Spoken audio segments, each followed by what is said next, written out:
and then talk about origin life, and then I talk about the issue of evolution, and then finally I talk about there's an engineering revolution taking place in biology. Like we're really in the earliest stages of the next great scientific revolution. So those of you in the biological science, you could potentially see the next great revolution as you start to go into your careers, which is very exciting. I will only touch upon this briefly. And when I was here before, about a year ago, I talked about the origin of life. So that is something that is sort of a precursor to this, but that's fine again. And what I'll do is we'll do a little bit of review from what I talked about last time. And then we'll talk about this. And what I've done is, I can't cover it, so I gave several papers and videos to your director. So then you're welcome to get those and go into more depth. And if you really want to talk about it more, we can do a Zoom session, coffee, or pretty close to here, so that's always possible. But what we're talking about today is specifically evolution design. Because when anyone looks at the world, they see purpose, they see design, particularly in biology. And the question, though, is when you see design in nature, is it real or is it illusion? Because when I was a freshman and I was doing my undergrad at MIT, I read the book The Blind Watchmaker by Richard Dawkins. And Richard Dawkins, if you're not familiar with him, is one of the ancient saints of atheism. He argued that when you look at nature and you think this is design, it's all nature. And that kind of led me into this study. Is that real or is it not? Now, what's amazing is this debate is not recent. It doesn't go back to the Scopes monkey trial. It doesn't even go back to Darwin. It goes back to about 500 BC. And you see some very famous philosophers like Democritus versus Plato or Aristotle. And you have Democritus, who is a materialist. Now, when I say materialism or materialist, I'm not talking about people that like bling. That's not what I'm talking about. So don't be confused. I'm talking about something very different. But Democritus was the debate of people like Plato, who I'm sure you've all heard of. And what the materialist believed was that the entire universe, everything we see, is composed of indivisible atoms, and these atoms interacting according to certain rules. And the chance, time, and these interactions created everything you see in the universe, from rocks to philosophers who thought about rocks. They were the ancient scientific materialists. That's sort of that same idea that everything is explainable through mechanistic processes, the laws of nature, chance, and time. Now, what they believed was in direct conflict with people like Plato and Aristotle. And Plato believed that there was these forms, and I'm going to talk about this in grossly simplistic terms. Any philosophers in here? I apologize if this will be grossly simplistic, but you can't be interesting if you're not being simplistic, because once someone said it is to go. And Plato thought about these blueprints or forms of different entities, like animals. And what happened is that there was an intelligent agent that would shape matter to produce these forms. So Plato and Aristotle did not believe that you could explain everything by matter, chance, time, and these rules of interaction. They believed the mind had to shape matter to form things like life, and that's not something that could have happened by materialistic processes. And of course, if you read Romans, the famous passage in Romans in chapter 1, and if you're not familiar with the Bible, you don't need to worry about it. I'll just point out the important part, is where Paul, an early Christian, said, God's invisible qualities, his eternal power and divine nature have been clearly seen, being understood from what has been made, so people are without excuse. So what Paul was doing was he was engaging in the very same debate I talk about. Because in the first century, what you have is the descendants of the atomists were people like the Epicureans. And the Epicureans were people who liked to cook a lot, I'm sure they did. But they were, again, they were the atomists at that time. Versus the Stoics, and the Stoics were the descendants of people like Plato and Aristotle. And the Stoics believed that you could see evidence of design in nature. And they thought the clearest evidence of design was the human body, and particularly the human intellect. So the debates we see today about design versus chance are the same exact debates we see back then, except it's a lot more scientifically sophisticated today. And of course, if you go to John talks about how all things, this is the gospel writer, who wrote one of the 4 Gospels, he talks about how all things came into being through him, the name of Jesus, and without him not one thing came into being. He talks about how in the beginning was the Word, and the Word was with God, and the Word was God. And the word used for word was logos. And again, that's very Platonic. Because again, John was talking to both the Jewish audience that had the idea of the Word from Scripture, and also the more pagan audience who understood the logos is the rationality behind the universe. Again, this idea of this Platonic form that was addressed. And what happened is Irenaeus, who was a disciple of a man named Papias, who was a disciple of the gospel writer, Irenaeus said in his Against Heresies, is that John wrote this to challenge the Gnostics. Because the Gnostics believed that God was not the creator, the direct creator of everything you see, but they believed that God created something called the demiurge, and this demiurge kind of acted randomly and chaotically, and it was a demiurge that created what we see in life today. So God wasn't the direct creator, but he worked through a secondary cause that he did not fully control. And that's eerily similar to what you hear often today when people try to reconcile faith and science. I will address that later. But he wrote, all things came into being through him, to say that God is directly responsible for everything we see in the world. He might use secondary causes, but when you look at life, every living organism is what it is because it first originated in the mind of the Creator. This goes all the way back. Now, what happened is during the time of ancient Greece, there is equal market share. There's a lot of people that accepted the atomists and people that accepted Plato and Aristotle. But during the Middle Ages, that shifted very dramatically towards a more Platonic, Aristotelian view, or design-based view of nature from people like Augustine, Aquinas, and the influence of the church, the Christian church in the Middle Ages. And this died out for a long time. And of course, one of the most famous people then was called the natural philosophers. William Paley was a famous watch argument. He said that when you go into nature, if you were to find a watch on the ground, you would know that watch is designed because of all the carefully crafted parts for a purpose. So that was a famous argument. But that changed dramatically, obviously, with Charles Darwin, because what happened is the pendulum was shifting back towards an atomist perspective. Part of it was for people like Newton, Boyle, Kepler, and people who saw that you could understand the universe through very mechanistic means, simple equations. So that is sort of saying that this atomistic idea is not necessarily all that bad. And it's not, but there's a lot of things very valuable about it. What Darwin did was he really took teleology out of biology. Now, in Darwin's autobiography, he talked about how he was sort of exploring truth and just this objective investigator. But when you read his actual personal journals, he talks about how, in truth, he was very much shaped by the free thinkers of his day. The modern day, we would call them skeptics, or people that really were in the tradition of the atomists. They thought that everything was explainable through natural processes. So it was that philosophical tradition that shaped, it was the template by which he saw biology. Now, Charles Darwin had amazing benefits to biology because he understood that biology is a historical science. Things change. And that was really important because a lot of theologians and philosophers and natural philosophers thought biology was very static. So if you saw like a cave fish, he said that's just the way God created it. He created fish to be blind for some theological purpose.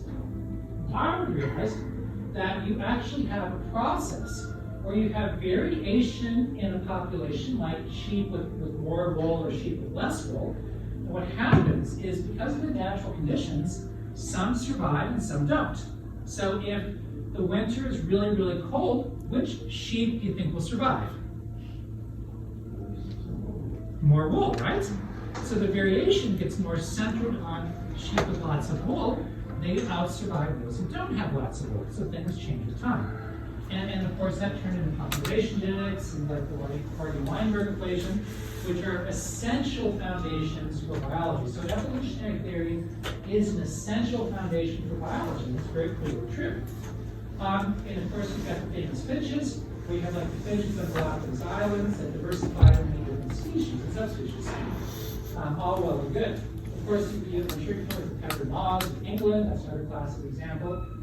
And of course, what he did is he went beyond that. Because what Darwin did was he noticed that there were similarities in different animals and plants. So you see, like, this is called the pendacle pattern of different vertebrates. You have a human, a horse, a cat, a bat, a bird, and a whale, and they have a very simple, similar structure. And he believed that's because they all evolved from a common ancestor. So he assumed that similarities implied common ancestry. So the first ancestor of all these organisms, some vertebrates, had this pendacle pattern, and that carried on through every branch of the evolutionary tree. That was the basic idea. And this famous Darwin's tree of life, where you've got the origin of life and the major branches or the major groups in nature, like phyla. The smaller branches are like classes, and then the tips of the twigs are the species we see today, which would be the individual species. Now, the first is not controversial. Everyone knows that evolution happens, not a big deal. The second is more controversial. Some people accept common ancestry, some people don't. The evidence could go either way. There's some very good reasons to accept common ancestry, things like the glucose pseudogene, which is for vitamin C, things like endogenous retroviruses, and there's other people that question it. So that's something I'm not going to address today, because good people of good conscience can go either way. But what is more controversial is Darwin assumed that these very small-scale changes that we see happening with finches, with sheep, can extrapolate over long periods of time to create dramatic changes. And what he did was really interesting, is he actually read William Paley. He practically memorized it. And what he did was, when he defended evolution with natural selection, is he used the same examples, the same cadence, the same arguments, but he replaced God with natural selection. So he said nature acts like a creator. Nature informs. Nature shapes. Nature transforms. So it was an interesting shift that took place. And now, as I'm about to argue, that is not necessarily accurate.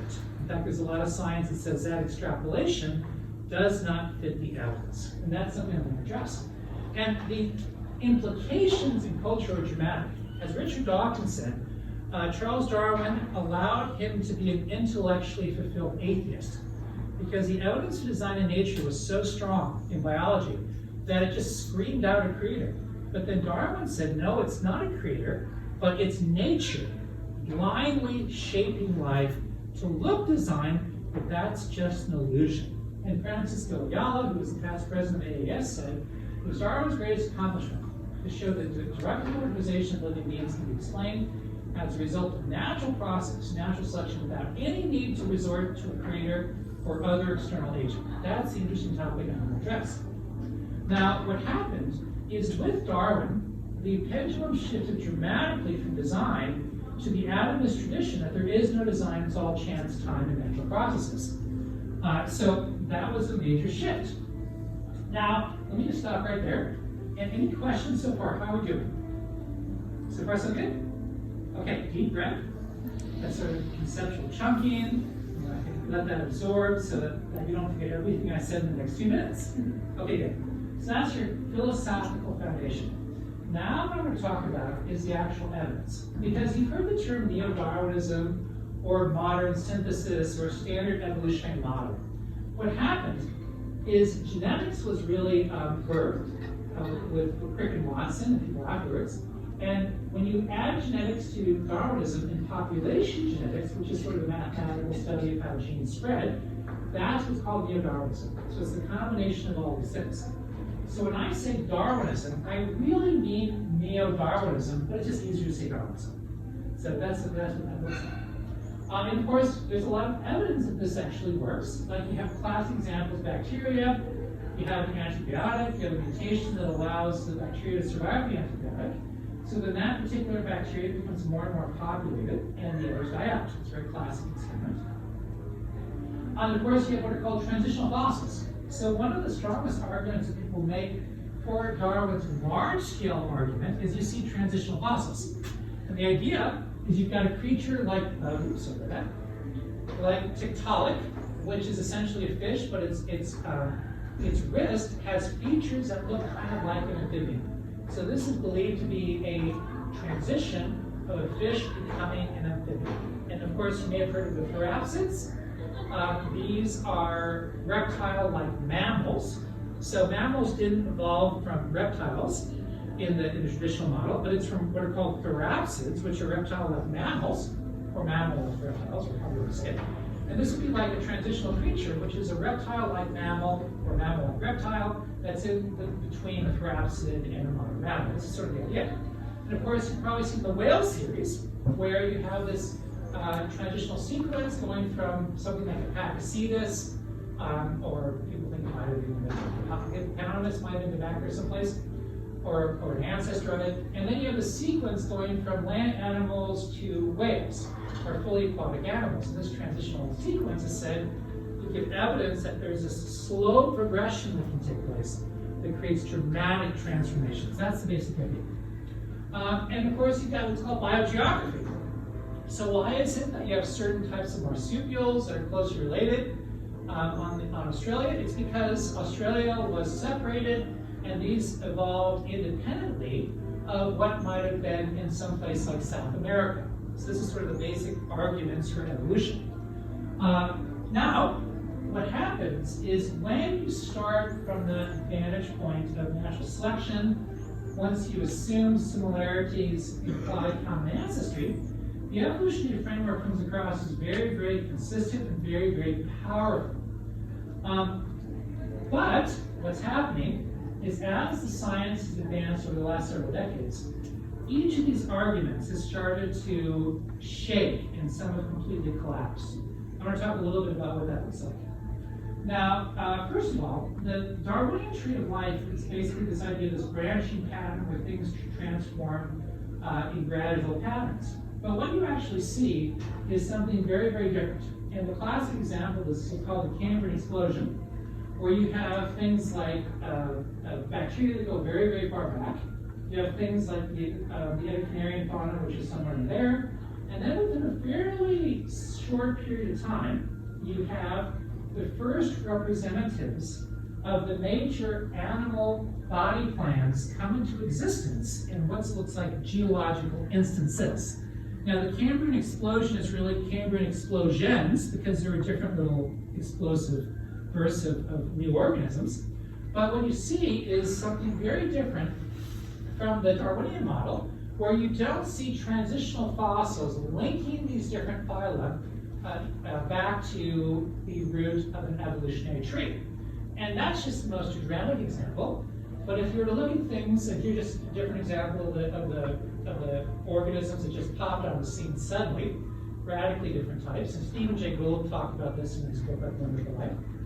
But this is really common. It's not just the Cambrian. This is a picture of different orders within the vertebrates.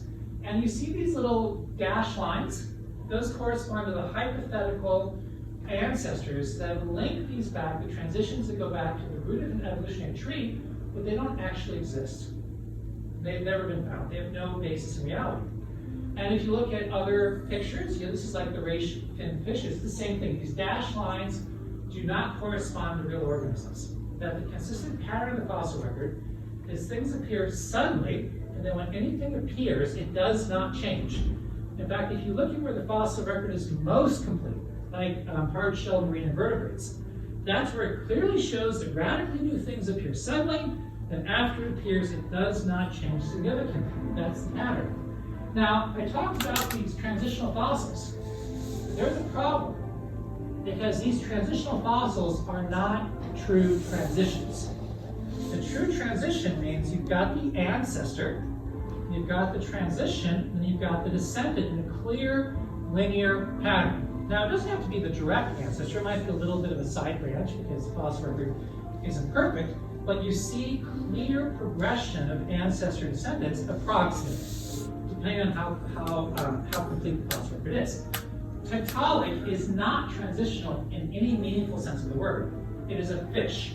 It happens to have a wrist joint that looks a little bit more like an amphibian, but it's not descended from anything else that they can tell, and it didn't evolve in anything else. It's not a transition. It's something like a toaster oven. Now, a toaster oven is designed to have the features of a toaster in an oven, right? But if you were to change a toaster into an oven in a gradual process and you stopped halfway, would you have a toaster oven? You'd have a mess. In the same way, there are no true transitions. There's a few candidates, but they're more speculative, but the pattern is of sudden appearance and change. Fossils. These are not believed to be an ancestor-descendant series. You see these little branches here? So this is the tree that's believed to exist. These are the tips of the branches, but this tree does not exist.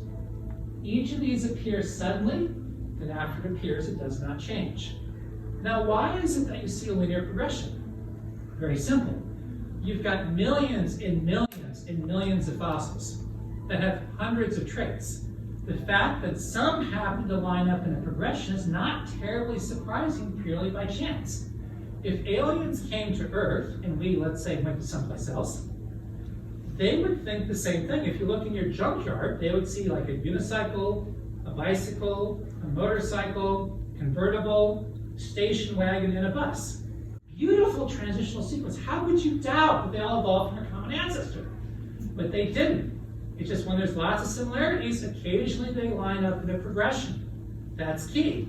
But here's the real problem. If the evolutionary framework were true, as he described it, you'd expect to see a beautiful tree where these two are believed to be more closely related than these guys. So you'd expect every aspect of these two to be more similar to each other than to, let's say, this over here. That makes sense, right? Because it's more closely related. But you've got lots of similarities that don't fit the tree. If you look at echolocation and things like dolphins and bats, you have hundreds of the same gene modifications for the echolocation, but they're not closely related. The eyes of vertebrates and the eyes of octopi are very, very similar. But people don't think that's because we share eight-legged ancestors. So how do they explain it? It's called convergence. It's like things evolved independently, but there's a problem. Because these inconsistencies are incredibly common. In fact, they're so common that when you read articles like this, and people try to reconstruct trees based on either genes, proteins, or physical traits, if you're dealing with fossils, it's so inconsistent, they have no idea what these phylogenies even look like much of the time. In fact, these are called rescaled consistency indexes. And the way these work is if all the similarities are consistent, it's a 1, it's 100%, everything is beautiful. If it's a 0, that means it's no better than random. These consistency indexes are so small that there are so many traits that are inconsistent with an evolutionary tree that the assumption that similarities can be trusted for common ancestry is clearly false. So almost all the arguments for common ancestry are based on an assumption which is not true. That's a serious problem, a very serious problem. So what happened? Well, they come up with reasons to kind of explain the problems, like what's called horizontal gene transfer. Just you have like complex organisms that exchange genes, kind of like kids exchanging Pokemon cards. You have convergence where things evolve independently. The problem is these explanations do not work in a practical level because complex organisms don't just exchange genes like Pokemon cards. Now, if convergence really was from things evolving independently, then you'd expect, follow my logic here, that when different traits appear multiple times, you'd expect those traits to be the easiest to evolve, right? That makes sense? If it appears multiple times, it should be easy to evolve. Is that simple logic? Also, you'd expect to see transitional fossils where these traits are evolving in the same way to the same outcome. Neither is true. These convergent features, like eyes, appear suddenly in the fossil record, and they're not the easiest, but they're often the hardest to explain by evolution. One of my favorite examples, let me just stop right there. Before we get to the next step, any questions so far? How are we doing? Yes? I was curious, you mentioned echolocation in bats and dolphins. Yes. Is it like the same the same actual gene in both of those? Great question. What you find is in lots and lots of mammals, you have the same genes. Like for instance, for your hearing. But what you find is if you've got echolocation, you have to hear high frequency sounds, right? That's what happens. They send out these high frequency sounds and they detect them. So you have these different genes, like the pestin gene. I think that's the correct, I'm always bad with pronunciations, that have the same 20 amino acid changes. These exact same changes. And there's another gene that has like 21 changes. It's the same changes in bats and in dolphin. So lots of mammals have them, but they're modified in the exact same way to allow for the higher frequency hearing. So sometimes what you see is modified genes, and sometimes it's whole complex traits that have the same structure. Very good question, yes? So you said in the context of like the Cambrian explosion, once things come into being, they don't change a significant amount. Can you clarify exactly like what you mean by a significant change? Great question. If you look at a pug versus a Great Dane, that seems Oh, beautiful example, great example. Dogs. Oh, okay. What you see is the basic architecture is the same. All dogs have, they've got 4-gene heart, the same bone structure, but there's features that can be adjusted. Like in the same way you can move your seat forward, you can move your seat back, you can tighten the hose. Dogs have more, they have like a jaw that might be larger or smaller or different structures. So the architecture doesn't change. You can crossbreed dogs all day long. You can mutate dog genes all day long. You'll never turn into a cow. It's always going to be a dog. So it's the architecture that stays the same. So that's what I mean by that. It's so interesting about dogs. Okay, I shouldn't do this, but I can. Because what people are finding is the variation you do see in things like dogs, cichlids, sticklebacks, flies, is not random mutations. What you find very often is what's called natural genetic engineering. That there's portions of the genome that are designed to mutate much more often and in response to specific stresses. So in dogs, all that genetic variation is not random. It's tandem repeats. And the tandem repeats happen like 1,000 times more often than other random mutations. So the variation in dogs is designed to be exactly where it needs to be. Also, in stickleback, which is fish with all sorts of variations, it's not mutations. What happens is a fish will sense the environment. And if it senses a predator, if it senses a condition, it will modify its body to adapt in a pre-programmed way. So stickleback are radically different. They'll have different jaw structures, they'll have like plates, they'll have different spine numbers, but that's not from random mutations, it's pre-engineered adaptation. So what's happening is there are some random mutations that are beneficial, like sickle cell anemia, but in almost all cases you're degrading the gene or you're creating absolutely trivial modifications like just amino acid change. Every shred of empirical evidence is that organisms adapt within very tight constraints in ways they're engineered to adapt. But that's fine. We're not talking. Yes? I know one thing that's brought up a lot when you talk about phylogenetic trees and those indexes is that we just don't have the information to make those numbers more accurate. What is like a way to discuss that? When you look at experts in the field, in fact, there is an article for Science that I actually have on my computer. I mean, I'll see this still up. And one of the leaders of the field said the tree lies in tatters. So many experts say it's useless to try to find a tree. They think they just can't do it. Because, and there's different reasons for that. Some things there's lots of horizontal gene transfer, which messes things up. Others think it's lots of convergence, and others think there's other reasons. So it's not that we don't have enough data. That's the real pattern of nature, is that you don't see trees. So, any other questions? Yes? Yeah, if species have been designed or evolved for excuse me, specific reasons, and this idea of transition species isn't as reinforced as it's believed to be, how do vestigial structures and those kind of things fall in? Fantastic question. I love that question. So a vestigial structure is a structure that's believed to be non-functional or sub-functional because it's a remnant of an ancestor. Classic example would be the appendix. You may have heard that the appendix is non-functional Tonsils are believed to be non-functional. You might have people talk about like a tailbone in humans. What you find consistently is as engineers, or just simply biologists with more experience, have studied these things, what they used to think was non-functional, they now see as highly functional. What they used to think is suboptimal, they now know is optimized. Appendix. People thought the appendix wasn't useful, but they now know it's like a fallout shelter. So if the bacteria in your gut are being attacked, they run to the appendix, and when things are clear, they come back out. Eyes. You ever heard the eyes are wired backwards? Nonsense.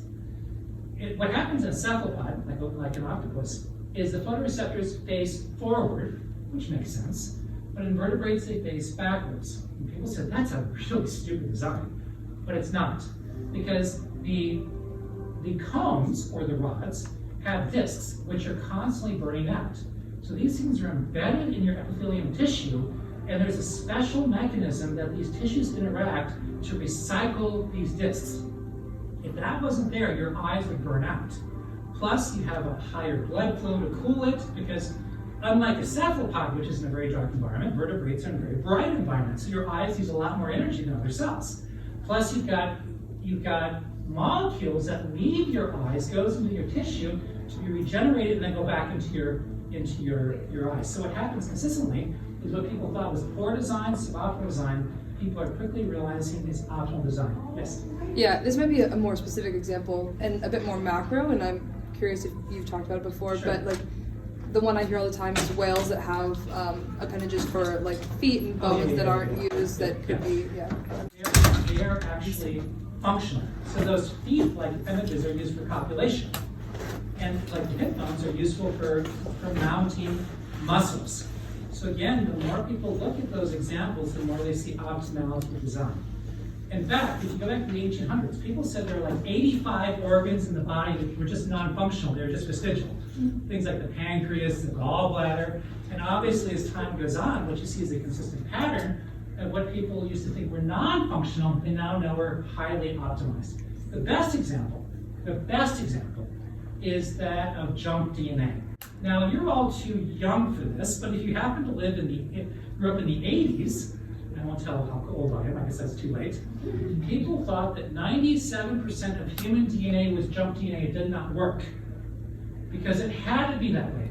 Because for evolution to work, you to get more complex, you have to have lots of failed experiments. You have to have all these genes that duplicate, and your genome has to handle it. Sorry, I'm blocking you guys out. I still love you guys, no problem. So what people thought is you had to have all this room for experiments. You had lots of junk DNA. But now, because of the ENCODE project, people realize that that's not the case. They've already found like 80% is functional. That number keeps going up all the time. Pseudogenes have been found to be functional. Ancient repetitive elements, lines, signs, endogenous retroviruses. So consistently, what people thought was non-functional, they now know is functional and highly optimized. Anything else? Okay. All of this will be in our Discord, so you can fact check him. Oh yeah, I've got a paper that I gave Hannah that has the references to all this material, or at least most of it. Or you could buy a book like Darwin's or something like that. Okay, now again, I talked about this whole issue of how convergence is the idea that you see the same design logic independently, so they think that must have evolved independently.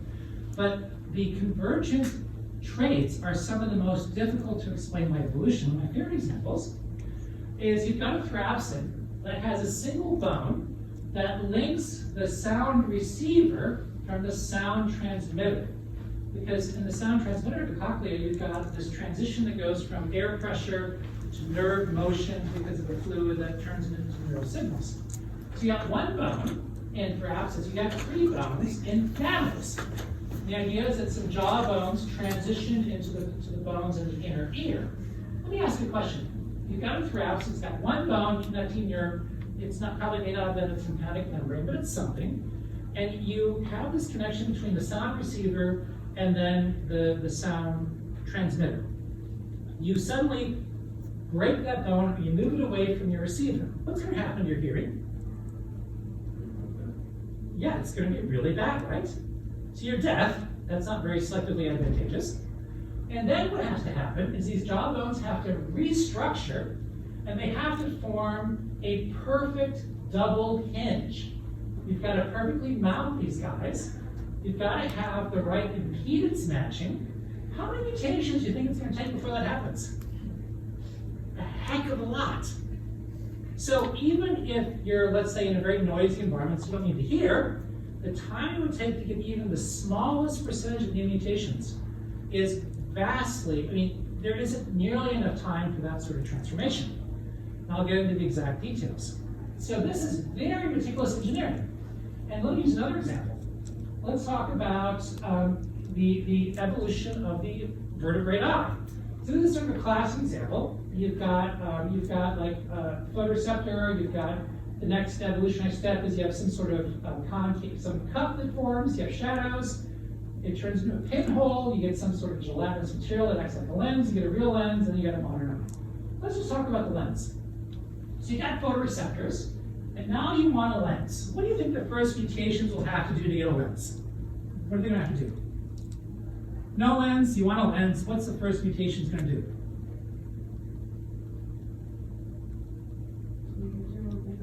There you go. Yeah, so you got to allocate tissue, right? Maybe it's undifferentiated. Maybe it's a liver cell. Who knows? What's going to happen to your vision when you put a piece of opaque tissue in front of your photoreceptors? You're not going to be able to see, right? Okay. So what is it going to take to get a lens? The way a lens works in differentiation in general is you've got different cells in embryology that start to migrate, they start to differentiate in the different types of cell tissues you have. This is the lens that's going to form. What happens is you actually have these lens fiber cells, and they elongate, and you're going to love this, I love this. Lens, what's the big deal? Well, for it to be transparent, these cells have to fill up with a material called crystalline, which is your transparent material. It has to eject the cytoplasm, eject the organelles in a highly organized fashion, so there's nothing left but crystalline. Then you've got to have special channels so that waste can get out, you've got to get nutrients in. You've got to have special cohesive cells to link it together until you've got a functional lens. How does that happen?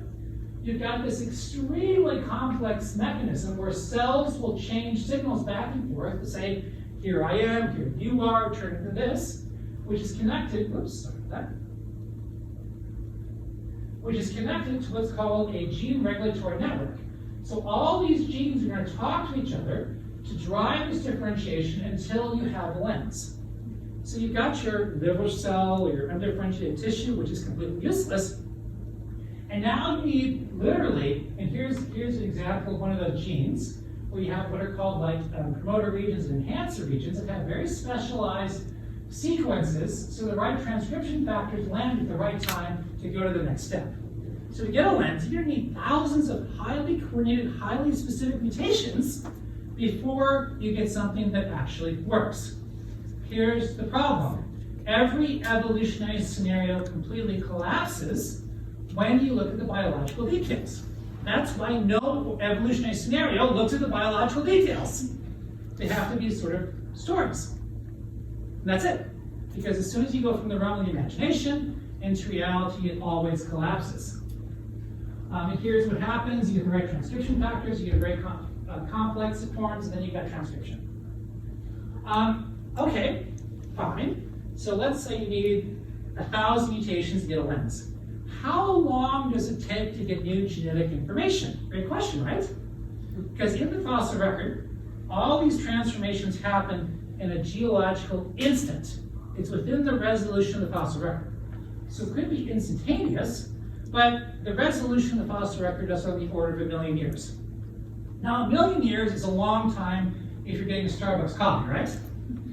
But how many new mutations can you get? This is a paper by Darwin and Schmidt. They're experts.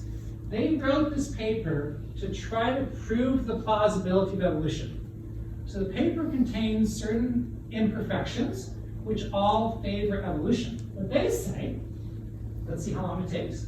If you want 2 mutations, okay, that's like 2 specific mutations that will start to create some new trait. In Drosophila, it takes like millions of years. In humans, it takes over 100 million years.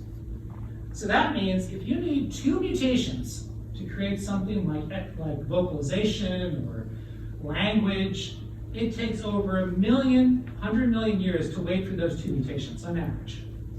Do you see a problem? Is there an issue here? Now, in fruit flies, if you've got 2 neutral mutations that then spread through the population, it takes on the order of millions of years. But when you look at the fossil record, oh, by the way, there's a simulation you can download. This is just sort of a screen capture of a simulation. It's called SLIM. And what you could do is you could download the simulation if you want. You could set up the actual parameters, and I could help you do that. What this shows you is new mutations appearing in a genome of 10,000 nucleotides. I just jumped ahead about 100,000 years. So you see just a handful of these mutations are spreading through the population. The yellow lines represent how much they spread. So what happens is after about, this would be about 2 million years, only 6 of 10,000 mutations spread through the population. Now, if you want to go, this is humans, if you want to go for about 7 million years, what happens, you'll get about 15. So 7 million years is about between humans and chimpanzees, that's our ancestry. So in 7 million years is only enough time for a handful of mutations to spread through the population. Now, if you want 2 specific coordinate mutations, that's over 100 million years for humans. And if it's neutral for things like insects, that's all you got. So if you look at the fossil record, things like insects into metamorphosis appear in a geological instant, like right there, this new order of insects. And that includes insects metamorphosis. So in a period of a geological instant, not only does something like a worm or who knows what evolve into an insect, but that insect can go through metamorphosis. So this caterpillar forms a chrysalis, its body literally dissolves. It turns into a soup, then it reforms itself into a butterfly. Now, once you form into a soup, that's not very selectively advantageous, right? Let's call it a sarcophagus. So you need all the mutations to turn back into a butterfly, which I don't want to imagine how many that is, but you only have enough time for 2 mutations. Do you see a problem? So people say, well, maybe it's an unsolved problem, but let me ask you this. If I said, oh, by the way, this is a more recent paper, and this is the most sophisticated mathematical model out there, it shows the problem is far worse than what Dredge Schmidt said. It's like exponential with mutations. That's referenced in the paper I have too. So to say that it's just an unsolved problem is like this. Imagine that you're an Olympic trainer, and I tell you, I can train an Olympic athlete to pole vault to the moon. Now that may not seem possible now, but with more nutritional supplements, with better training and better poles, would you believe me? Here's the problem. The mathematical disconnect between the time available for genetic changes and the time that you would need is massive. That pales in comparison. That's amazing. I've talked to staunch evolutionists about this. People that are vocally saying Christians have to believe evolution. The evidence is so overwhelming. And I say, how do you deal with this problem? The response is typically to change the topic of conversation. The other response is you look in the literature, and people have created mathematical models on waiting times, but they use assumptions that are clearly false. So they rig the models to get the results they want. This is a serious problem. Okay, it gets even worse. Because you have to ask yourself, how often do we see mutations that could drive a large-scale transformation? So if you want to turn from, let's say, a chimpanzee-like creature, an ape-like creature into a human, you've got to re-engineer the brain dramatically. You've got to create upright posture. You've got to do a lot of stuff, right? So do we see mutations that create those type of changes? And the answer is we never have. If you look in textbooks, what happens is the macromutation they usually mention is this fruit fly that went from 2 wings to 4 wings. Who's seen that before? Classic example. Well, guess what? It wasn't natural. They engineered it. 3 coordinated mutations, and it crippled the fly. It was useless. It wouldn't survive. So that tells you there are no real mutations that could do this. This is a famous geneticist, about 20 years, you can see He says, the results of the last 20 years of research on a genetic basis of adaptation has led to a great Darwinian paradox. Those loci that are obviously variable within natural populations do not seem to lie at the basis of many major adaptive changes, while those loci that seemingly do constitute the foundation of many, if not most, major adaptive changes apparently are not variable within natural populations. Now, here's the problem. Let's imagine you want to rearrange your apartment, and either you do it, or you get your boyfriend or girlfriend to do it, or your parents. And if you were to, let's say, move around the tables, put up a new picture, put up a cuckoo clock, would that ever turn your apartment into a cathedral or a shopping mall? Well, when would you have to start to make that change? At construction, right? In the same way, if you want to change one organism into something radically different, you have to alter what are called the early developmental genes, the genes that control this construction process. But all mutations are harmful that make significant changes. That's a problem. Here's why. If you were to evolve, if you're developing from an egg into something like an echinoderm, that's driven through a very complex genetic network. It's like a control diagram, where you've got genes that control genes that control genes. Here's just an example of this gene regulatory network that's controlling this change. It's meticulously timed. Every mutation that alters this is harmful without exception. This is the point, and if it's expressed, it might not be expressed. Eric Davidson was a leader in the field. He said there's always an observed consequence of a DGR, that's a developmental gene regulatory network, subcircuit is interrupted. Since these consequences are always catastrophically bad, flexibility is minimal, and since the subcircuits are all interconnected, the whole network partakes of equality. There's only one way for things to work, and indeed the embryos of each species develop in only one way. Okay, this is a problem. So in other words, all the science shows that organisms cannot change significantly. Do you know how people address this problem? You're gonna love this. Okay, so here's how it works. So people like Eric Davidson, Charles Marshall, another expert in the field says, okay, species today can evolve significantly, but biology was completely different in the past. That's lovely. So in the past, what happened is every branch on the tree of life, the genetics was completely different. So it's much more flexible. Then each branch evolved, and then every genetic system changed in exactly the same way so you get the inflexible types you have today. Okay, now if you're going to buy into that, you can see tension with that. So, of course, it can never be studied because we don't know about these mysterious genes in the past. That's how they get around it. Now, what's really interesting is there was a conference that took place in 2016. I attended this conference, and it was at the Royal Society, which is one of the most prestigious societies in the world. It was called New Trends in Evolutionary Biology. This is one of the organizers, Kurt Meyer, who was an extremely well-respected expert in the field. In his opening talk, he said the standard evolutionary model, the modern synthesis, neo-Darwinism, does not explain large-scale changes. So what you read in your textbooks, they know is not true. Mutations, natural selection will not create large-scale changes. So during this conference, basically the who's gave all of the alternatives: niche construction, phenotypic plasticity, ontogenetic information, and so forth. Not one shred of evidence was presented that any mechanism could drive a large-scale transformation. The field has no theoretical basis at the moment. That's a problem. Now, of course, your textbooks all have science that's about 30 years out of date, so you're not going to read this for another 20 years, but that's where things are. So they said you can get small changes, like tigers changing their stripes. You can change the spots on beetles. You can change cichlid fish, but you can't go from one body plan to another. It does not work. Remember I mentioned biogeography? That idea that we've got like marsupials in Australia. Well, that's called cherry-picking evidence. Because if you cherry-pick the evidence, you can make a strong case that evolution fits biogeography. But that's not all the evidence. You have multiple examples that make no sense from an evolutionary perspective. Like you see the same monkeys in Africa, And South America, when the continents were separated by hundreds, perhaps thousands of miles of water.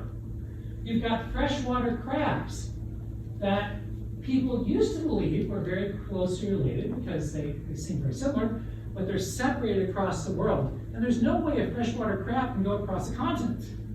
So again, what you find here is another example where the evidence seems very compelling. If you cherry pick it, when you look at the totality, it doesn't fit so well. So let's stop there. Any questions? Yes? What about the reliability of dating techniques? I can't speak to mid-range. I know long-range, like heavy metal dating is reliable because you look at ancient rocks and you have a consistent dating from different techniques and different assumptions. Carbon dating can work if you have the right conditions, but that's only up to like tens of thousands of years. I don't know anything about mid-range dating. My impression is it's probably often reliable, but I can't speak to specifics. Yes? You said that people have tried to make mathematical equations and systems that try to explain the occurrence of mutation across time periods. Yes. And you said those are based on incorrect assumptions. What kind of assumptions are you talking Oh, about? thank you. That's a great question. Good for you. I said philosophy rather than word, but that's okay. The most common false assumption is no back mutations. So let's imagine we need four mutations. I think we hardly count. 4 mutations for a new trait. The first 3 are neutral. The first one is what you want. Okay, what can happen is let's imagine you get 3 of those mutations. I have to make sure I don't accidentally give you a master tester.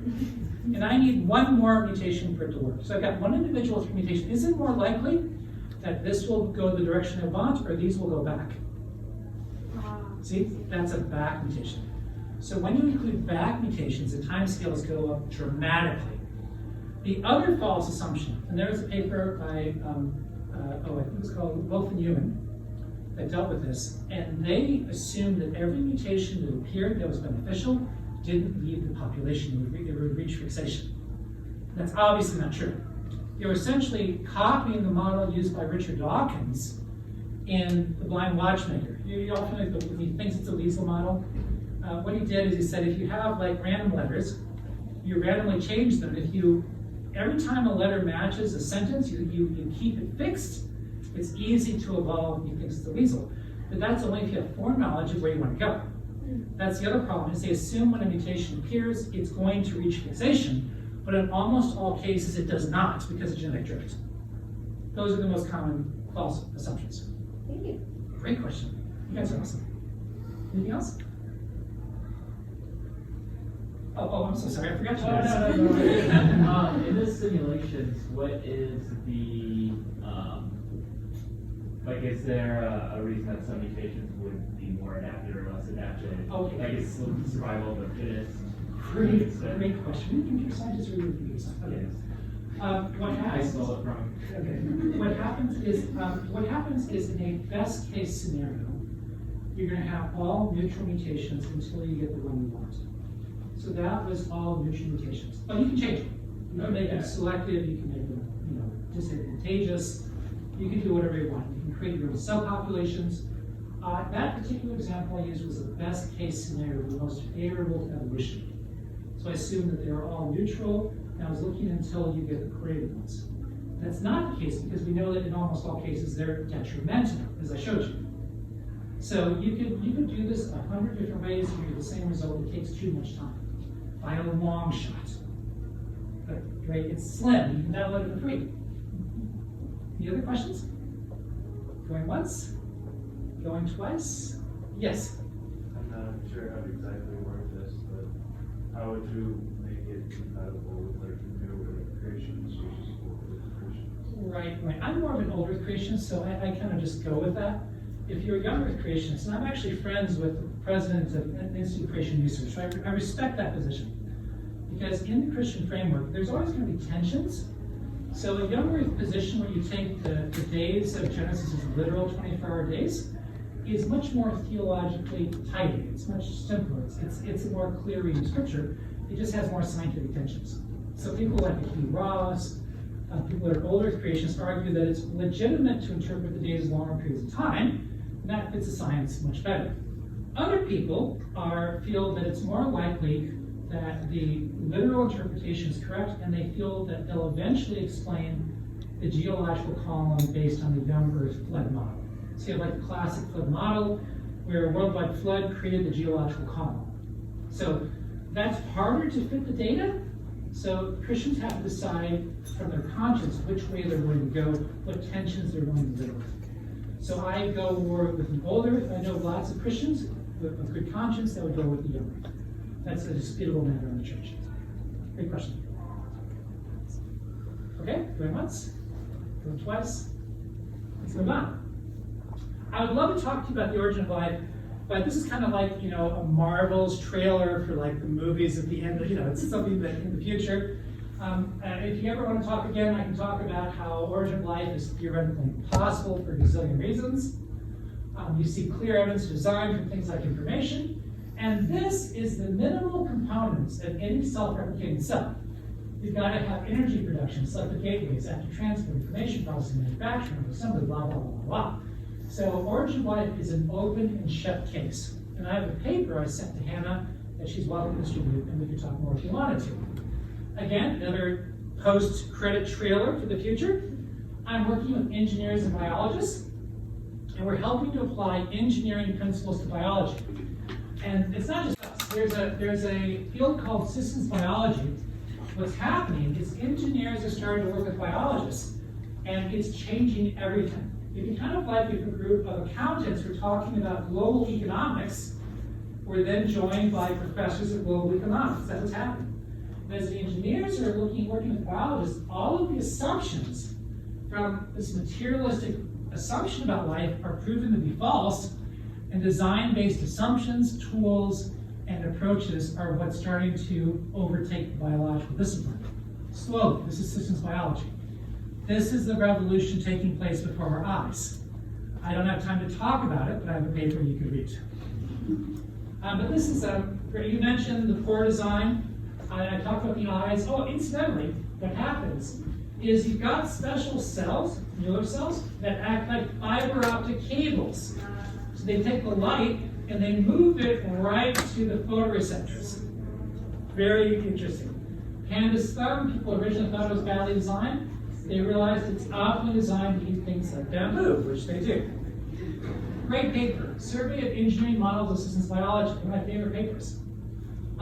This paper talks about how systems biology is drawing from engineering, from material science. That this design-based perspective is what is the future of biology. And what they've done is they've shown that a cell is essentially an embedded computing system. So you look at the logic of an embedded computing system with things like processing engines, information codes, memory, oscillators. You have comparable elements in cells that interact with the same logic. Here's more examples. Data specification, the list goes on, which is super cool. I love that paper. Side note, this stays in this room. I did a talk on this, and it was audio taped. The authors contacted me to express their support for my views. So in the biological disciplines, there's lots of people that believe in design, but people are terrified to tell their views. In fact, one of my colleagues, he was a postdoc at Harvard. Postdoc is what you do research after a PhD. He was a master at getting to figure out people's views on this. He found that about a quarter of the postdocs he encountered either believed or were sympathetic to this design perspective, but not one was willing to tell others because of fear for their careers. This is where we are. So I believe a turning point will eventually happen. It'll probably take at least 1 or 2 generations. So I suspect that your generation will make significant change. The next generation, things will change dramatically. In Brazil, what happened is one man named Marcus Eberlin was one of the top scientists in spectroscopy. He expressed his views on design and had like 2,000 researchers, scientists, or people studying science that rallied behind him and joined his organization, including hundreds of biologists. So a tipping point happened in Brazil. I suspect it'll have to happen in a few more countries, probably in the majority world, And then Europe and the United States will be last because of the influence of materialism. What is the social impact? Any last questions on that before we move to the social impact? So the question is, why should we care? What difference does it make? Or some might say, how will this help me make money? I'll answer that one first. What's happening is, one of the people we work with is a guy named Stuart Burgess. He was ranked one of the top engineers in the UK. And he's been making a career of borrowing from biological designs to improve engineering. He sort of created a drone based on dragonflies. Did you ever see the movie Dune? It's sort of along those lines, except much smaller. He actually is a great engineer. He created the cycling system that allowed UK to win the Olympics. And beat us, unfortunately. That's okay. But again, people that look at the engineering in life are improving human engineering, and biologists who look at human engineering are gaining tremendous insights in biology. That's how it helps you make money if you're curious. But at the philosophical level, what's the difference? Well, let me ask you this. If you have a rock on the beach, does that rock come with an instruction manual usually? You know, put in slingshot, pull back? No. It has no clear purpose. You can use it however you want. But if you come with a watch or a car, what does a car come with that is usually very helpful? An instruction manual. And what if you're kind of an open-minded person, you don't want to be constrained by this manual, you put the water in the gas tank, and then what's going to happen to your car? It's not going to go well. So if we're designed, that means that there is objective morality. If we're designed, that means we have a purpose. If we're designed, that means that we have inherent value. If we're not designed, if we're an accident of nature, we have no inherent value, no inherent purpose, and morality is something you just fabricate. So the implications are extreme. Let me give you some examples. Alfred Kinsey. What happened is he was gave the scientific foundation for the sexual revolution. He was an evolutionary biologist. He basically said that human sexuality was evolved. It's simply a product of nature, by chance. So there is no constraints. Do whatever you want. And he had a very, how shall we say, colorful sex life that created lots of issues. So this is the whole issue of sexuality and purpose. And if you look at the transgender issue, and obviously as Christians we've got to be gracious and compassionate, and everyone has complex stories. But if you look at Romans, what happens is Paul says, if you deny design, one thing that then goes out the window is the objectivity of gender. Because if gender is designed, if male and female is designed, that means it was designed for a purpose, that there's reasons it's designed, but if it just evolved by chance, then it's not objective, it's arbitrary, it's something that's just an accident. So those constraints make no difference. So that really affects children. Because if children are being told, as in elementary school, you choose your gender, that there is no objectivity to gender. So then you have children, when they get into high school, if they go through angst and psychological issues, they said if you physically change your gender, if you take hormones that alter your development, that could be a good thing. So the question is that a good thing? And the scientific evidence would be it is a very bad thing because of the consequences. But these very practical issues go back to the question of, are we designed? Is sex designed? Or are we a product of chance? Very significant. Eugenics. This is simply applying evolution to society. The idea was that because in evolution you've got subpopulations, and some populations outcompete other populations so they become smarter, more effective, more accomplished, then they said it makes sense if we figure out who are the people that are the smartest, the most creative, the most moral. By their genetics, we allow them to breed, and the other people we don't allow to breed. It makes sense from an evolutionary perspective, right? But guess what?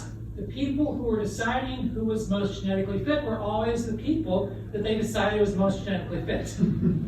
Interesting, right?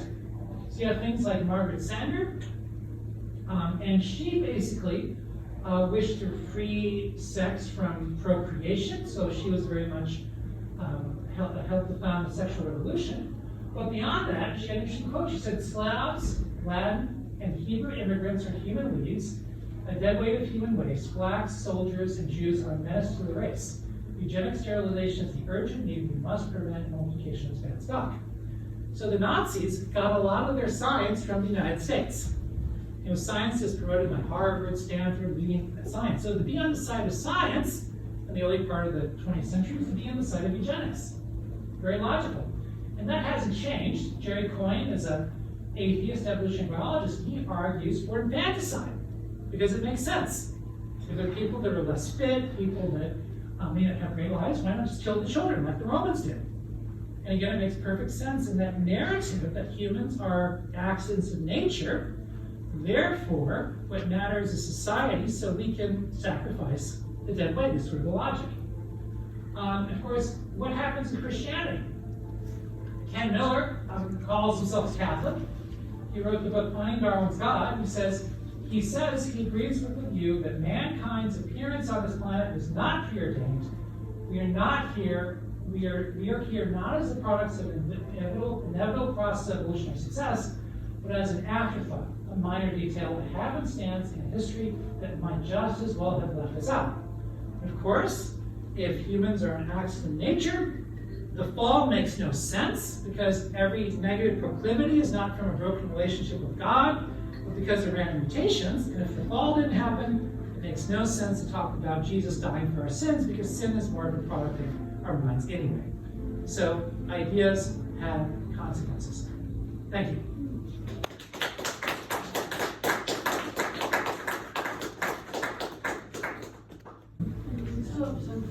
We still have 15 more minutes for more questions. Oh, terrific. Yeah. Any questions you want to ask? It's fine.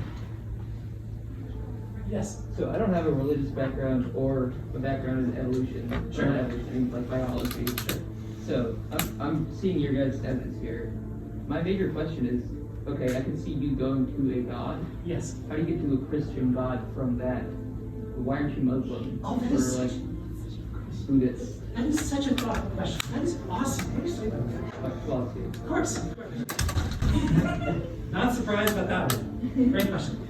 The answer is you can't just from the science. So the science is like an invitation to humanity. It's saying there's a higher being out there, there's a higher power. But when you want to get from just that to the specific deity, the specific philosophy, the specific religion, you have to go beyond the science. So, in let's say part 5 of this talk would be on the resurrection. So in the Christian framework, the most important event, I don't know how much you're familiar with all this, but in the Christian framework, the idea is that God created the world as good. He created people. People were originally in a very good relationship with God. We're designed to be stewards of creation, not to exploit, but supervise and steward. But people had a choice. They had a choice of either trusting God, letting Him define who we are, our purpose, our value, or we could become gods ourselves. We could say, I don't need God. I'm going to be my own God. I'm going to define my own rules, my own value, my own purpose. That's what happens. Because God gave people freedom, people chose to turn from God and basically do it their way. And that didn't work so well because we're designed to receive perfect love. We're designed to have a purpose of eternal significance. We're designed to have a sense of security. But when you don't have your creator, then you have to do all that yourself. But we always, no matter how hard we try, we always feel a sense of alienation from others. We always feel a sense of insecurity. We always feel a sense of failing in our purpose. It's like if you put kerosene in a gas tank, it won't work so well.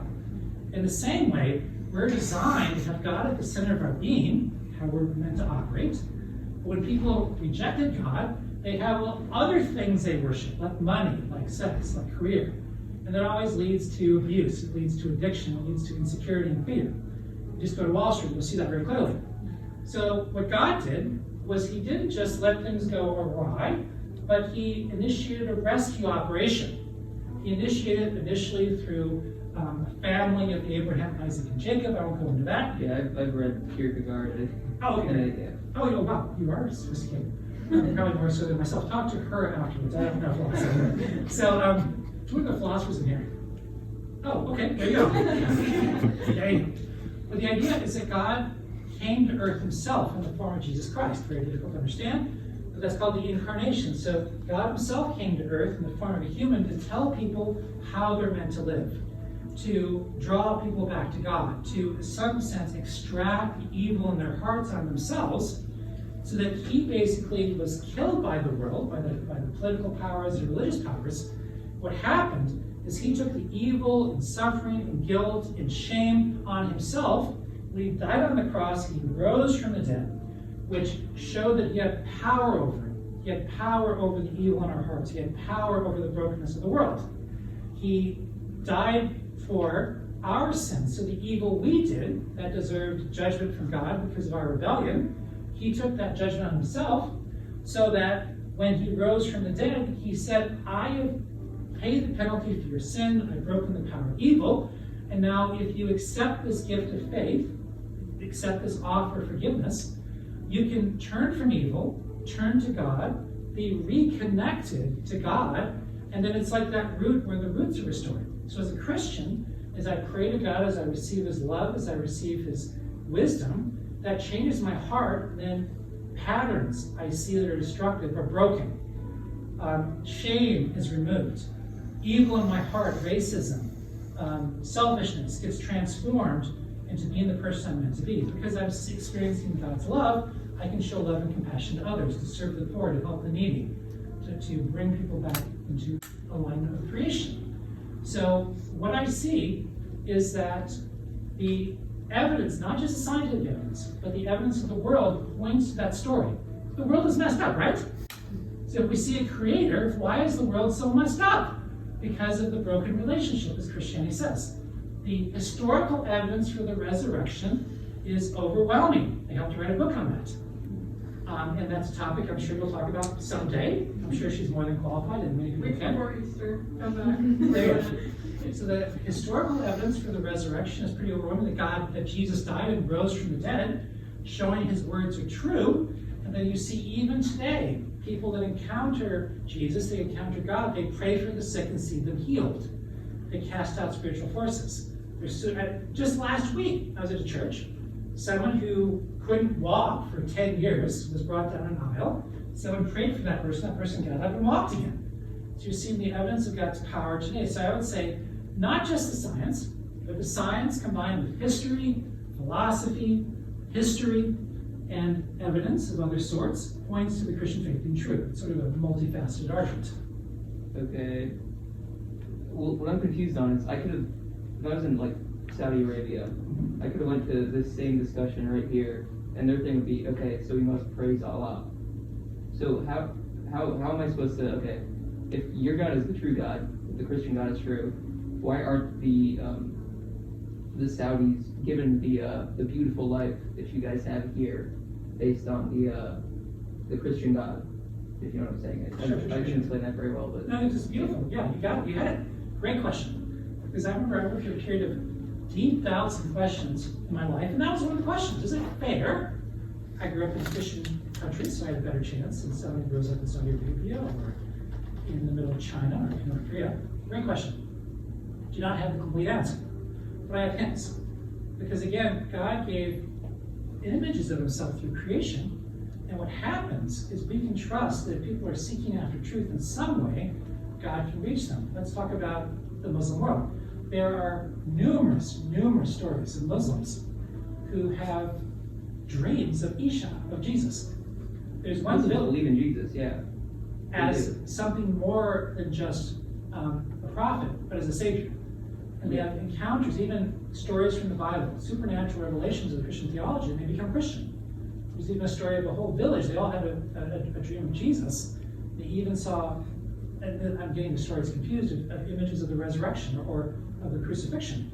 So there are examples of supernatural revelations of who Jesus is in entirety in the Muslim world. So there's examples. I cannot explain every person. I don't know all the details. But I see evidences that people who are seriously seeking after truth, God is acting in remarkable ways to get that truth to them. So that's part of the answer. I don't have the full answer. Okay, thank you so much. No problem. Great questions. Really good questions. Any other questions? Yes. So we were talking about how the belief in design contributes to a sense of moral. Yes. Yes. How do you reconcile that with the fact that a lot of people don't believe in the idea of intelligent design still hold to those same models or Great question. Great question. Fantastic question. I don't care what part of the world that you were in, you're going to believe in gravity, right? Because if you drop something, like a heavy stone on your foot, it's going to hurt you. In the same way, there are moral truths that have objective reality. So a society where everyone is dishonest really doesn't go so well. But when there's compassion, when there's mercy, the theological term is common grace. Because God has put in our hearts knowledge of moral truth. And what happens is you'll see similar moral frameworks around the world. But here's the difference. Another commonality is people can't live up to their own moral frameworks. So it doesn't matter how hard you try. What you find in religion very often, tell me if you've seen this. Have anyone seen religion exploit people? Religious people being judgmental? Seen religion creating condemnation? You've seen that before? So what happens is we have this moral truth, but we can't live up to it because of the brokenness in our hearts. So when Jesus comes, he fulfills the longings of all religions, of all philosophies. Because it's not just there's a moral sense, because it's the picture of how that should be lived out and the power to do it. That's the difference. Being religious, being Christian without the Holy Spirit is terrible. How many bad experiences in church? It's terrible. But when you encounter God, and he transforms your heart, then you're able to live out the way you want to live. Then religion can be great. It's also the ground for because if you are just evolved, then you can claim that there's moral truth, or then that applies to everyone. But if you had evolved differently, maybe murder would be. Or here's a great example. If our brains are accidents of nature, how can you trust your rationality? I was at that conference of evolutionary biology, and this professor there said, I believe our brains to evolve to deceive ourselves, so we don't know truth. And I said, well, how do you know your theory is true? And he just looked very kind of sheepish after that point. But yeah, great answer. Great. Going once? Going twice? Yes. I know it wasn't a big focus of your talk tonight, but briefly, what is the strongest argument for a supernatural origin of life? Oh, wow, yeah. What happens is there's a two-part of that argument. One is negative, one is positive.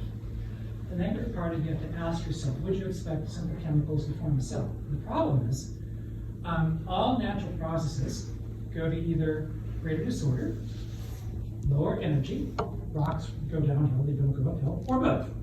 A cell requires you to do the opposite of what nature ever does. You have to go to a state of high order, low entropy, and high energy. That never happens without help. And also, when you look at engineering analysis of the minimally complex self-replicating machines, and that's work by people like von Neumann. That's like NASA's study of the self-replicating spacecraft. That's like studies of self-replicating robots. You find a commonality of what has to be there for self-replication. You now go to studies of minimally complex cells, like Venture is a classic example. You see a correspondence to those functions. So the simplest possible self-replicating cell has to have energy production, information processing, error correction, control units, and the list goes on. So it's that engineering motif of self-replication, which you can determine theoretically, which maps very nicely onto cells, that I think is the strongest evidence of design. So basically, using the laws of thermodynamics to prove. Thermodynamics is, I am biased, I admit, is the negative part. The positive part is you see a top-down design logic. What I mean by top-down is bottom-up design is like, why would I use the A-team? Anyone see the A-team? Good for you. Yeah, good for you. Not the new movie, the old movie, the 80s. Okay, good. Just want to clarify. Where great, the 80s is the best TV in the 80s. You gotta love it. Same plot every week, but you gotta love it. So the A-team was these people like Hannibal and Mr. T, and these guys are like these mercenaries, good mercenaries. And what happens is they get locked in these closets, and they take everything they can find and turn it into a tank or to a bazooka. That's bottom-up design. You have lots of objects that are not designed to work together, but you force them to work together for some purpose they were intended for. Top-down design is you plan everything in advance. I want to design a car, so I plan out, I need a chassis, I need a compartment for the passenger with the steering wheel, I need a transmission. And you create everything with the whole in mind, so everything fits together perfectly. You look at cells, you look at life, you see top-down design.